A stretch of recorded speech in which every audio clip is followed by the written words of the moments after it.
வெற்றி பயணம் திட்டம்.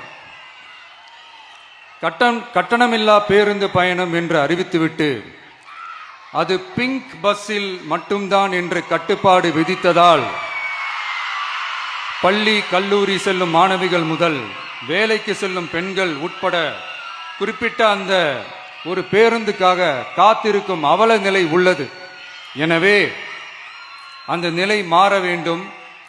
மேலும் குடும்பங்களில் ஏற்படும் சூழலால் அவசர மற்றும் அத்தியாவசிய பயணங்களை மேற்கொள்ள வேண்டிய நிலையும் ஒவ்வொரு பெண்ணுக்கும் ஏற்படும். அது மாதிரியான நேரங்களில் கையில் காசில்லை என்றால் அந்த பயணத்தை கவலையுடன் தவிர்க்க வேண்டிய நிலையும் ஏற்படும்.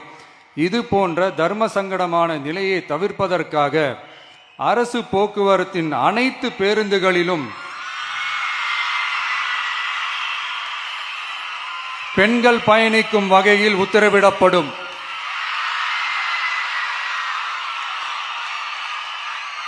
இதன் மூலம் தமிழகத்தின் எந்த மூலையில் இருந்தும் எந்த இடத்திற்கும் அனைத்து பெண்களும் கட்டணமின்றி பயணிக்கலாம். மேலும் பேருந்துக்காக காத்து கிடக்க வேண்டிய அவசியமும் ஏற்படாது.